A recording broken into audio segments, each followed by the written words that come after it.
Bonjour à tous, une mobilisation étudiante réussie. Des étudiants de l'Université Bourgogne-Europe ont organisé hier une collecte de sang sur leur campus en collaboration avec l'établissement français du sang. 145 dons ont été enregistrés, dont 90 nouveaux donneurs. Les organisateurs ont choisi ce projet solidaire dans le cadre de leur formation et rappellent l'importance de la sensibilisation au don de sang. Des vies ont besoin de vous. L'établissement français du sang veut collecter 10 000 dons de plasma d'ici à la fin de l'année dans notre région. Un skatepark flambant neuf a vu le jour à Lons-le-Saunier dans le Jura. Il a été inauguré la semaine dernière à la croisée du stade municipal et du parc des Bains. Ce projet 100% local répond directement à la demande des pratiquants dont certains ont contribué eux-mêmes à sa création.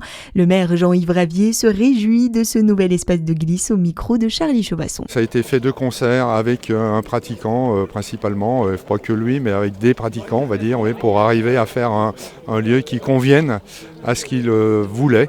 Je pense que c'est important parce que c'est un peu spécifique comme sport, donc c'est bien de s'appuyer sur les gens qui connaissent le sport. C'est un projet entièrement municipal, oui, avec une aide de la région de 20 000 euros, une aide du département de 20 000 euros.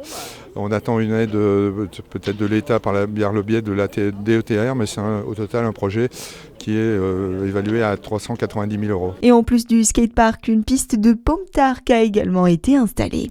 Nouvelle fermeture annoncée à Besançon. La boutique X Junior de la Grande Rue fermera définitivement ses portes demain. Les clients ont été prévenus par courrier. Le tribunal de Paris doit statuer sur une éventuelle reprise du groupe X le lendemain de cette fermeture.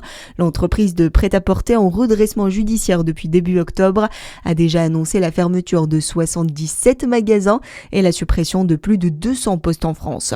Dans le reste de l'actualité, Sébastien Lecornu remporte son pari. Le projet de loi de financement de la sécurité sociale a été adopté hier par l'Assemblée nationale. Une victoire pour le gouvernement arraché de justesse par 247 voix pour, 234 contre et 93 abstentions.